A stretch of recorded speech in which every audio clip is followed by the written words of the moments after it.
नमस्कार दोस्तों, आज से पहले आपने सुना होगा कि इंसान आत्महत्या करते हैं। आपने सुना होगा कि किसान जो कि कर्ज नहीं दे सके उसने आत्महत्या कर ली। हो सकता है आपने ये भी सुना होगा कि किसी पुलिस कांस्टेबल को जिसे छुट्टी नहीं मिली उसने भी आत्महत्या करी। लेकिन इस वीडियो में हम जानेंगे कि पक्षियां भी सुसाइड करती है। जी हाँ दोस्तों, आपने सही सुना, पक्षियां भी सुसाइड करती है। और पक्षियों की तरह कई सारे एनिमल्स है जो सुसाइड करती है।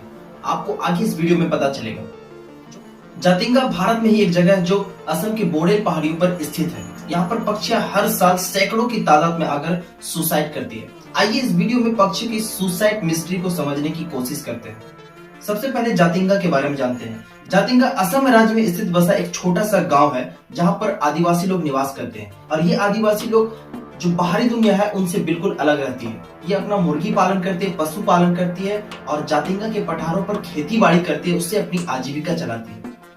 दोस्तों, जातिंगा के बारे में जानकारी बहुत पहले ही लोगों को पता चल गई थी। जब जातिंगा के बारे में लोगों को पता चली तो पता चला कि यहाँ पर नागा जनजाति निवास करती थी। एक अमावस्या की रात ये अपनी खोई हुई भैंस को यानी कि लापता भैंस को ढूंढने के लिए जातिंगा के पठार पर जाते हैं और इन पर पक्षी द्वारा अटैक कर दिया जाता है। तो इन लोगों को लगता है कि इन पर किसी बुरी साया ने या बुरी आत्मा ने इन पर अटैक कर दिया है, तो ये पूरी जातिंगा पठार छोड़कर भाग जाते हैं। लेकिन दोस्तों, वहां पर अगली सुबह नजारा बिल्कुल अलग था। वहां पर सैकड़ों की तादाद में पक्षियां बिखरी पड़ी हुई थी, मड़ी पड़ी हुई थी।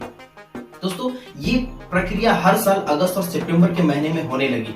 यहाँ पर हर अगस्त और सितंबर में पक्षियां आकर सुसाइड करने लगी। सिर्फ जातिंगा की पे रहने वाली पक्षियां नहीं बल्कि प्रवासी पक्षियां, प्रवासी यानी कि बाहर से आने वाली पक्षियां भी यहाँ पर आकर सुसाइड करने लगी। सुसाइड करने वाली पक्षियों में से 40 प्रजातियां पाई जाती हैं। दोस्तों ऐसा नहीं है कि सिर्फ पक्षियां ही सुसाइड करती हैं। साल 2005 में तुर्की में चरवाहों ने ब्रेकफास्ट के दौरान भेड़ों को छोड़ दिया। 1500 भेड़ों ने पहाड़ी से कूदकर अपनी जान दे दी, जिसमें से कि 500 भेड़ों की मौत हो गई। बाकी 1500 शायद इसलिए बच गए होंगे क्योंकि वो शायद भेड़ के ऊपर ही कूद गए होंगे। इसी तरह 2009 में स्विट्जरलैंड में 28 गाय और भैंस ने एक पहाड़ी से कूदकर जान दे दी, जिसमें कि सारे गाय और भैंस की मौत हो गई। इसी तरह साल 1960 में कैथी नाम की एक डॉल्फिन ने भी सुसाइड कर ली थी। दोस्तों, डॉल्फिन की एक बड़ी इंटरेस्टिंग बात है, डॉल्फिन भी इंसानों की तरह सांस को रोके रख सकती है। अगर वो चाहे कि मुझे सांस रोके रखना है तो वो सांस को रोके रख सकती है।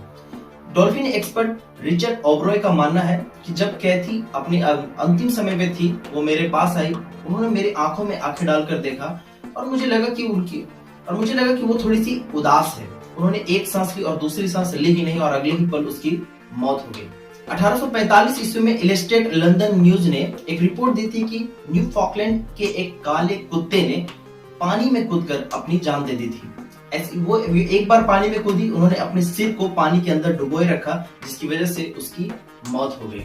बात असम की करेंगे दोस्तों, तो मानसून के अलावा भी यहाँ पर अमावस्या और कोहरे वाली रात में ज्यादातर पक्षियां सुसाइड करने आती है। यहाँ पर तेज हवाएं चलती है। जब पक्षियां सुसाइड करती है तो ढेरों सारी पक्षियां न जाने कहां से आती है और किसी बड़े इमारतों से टकराती है, खंभों से टकराती है और अपनी जान दे देती है। लोगों की अलग अलग मान्यता है। विशेषज्ञ कहते हैं कि जब पक्षियां हवा में उड़ती है और जब हवा तेज होती है तो ये अपना संतुलन खो देते हैं, जिसकी वजह से इसकी मौतें होने लगती है। कुछ लोगों का मानना है कि यहाँ पर भूत प्रेत का साया है, जिसकी वजह से पक्षियां मरती है।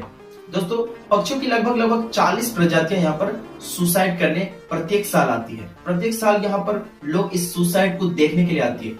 लेकिन दोस्तों, अभी तक इस सुसाइड मिस्ट्री के बारे में किसी को भी कोई पता नहीं लगी है। वैज्ञानिक अभी भी इसकी जांच कर रहे हैं कि पक्षियां ऐसा क्यों करती है। जातिंगा की सुसाइड के बारे में साल 1910 में ही पता लग गया था, लेकिन आम लोगों को इसकी जानकारी 1957 में पता चली थी, जब ईपीजी ने अपनी book the wild life of India में इस बात का जिक्र किया था कि असम के जातिंगा में पक्षियां अगर सुसाइड करती। दोस्तों, अगर ये वीडियो आपको इन्फॉर्मेटिव लगी हो, अगर आपको लगा हो कि मोबाइल स्क्रॉल करने से ज्यादा इस चैनल पे ज्यादा मुझे इन्फॉर्मेशन की बातें बताई जाती है, तो आप हमारे चैनल को सब्सक्राइब कर सकते हैं। धन्यवाद।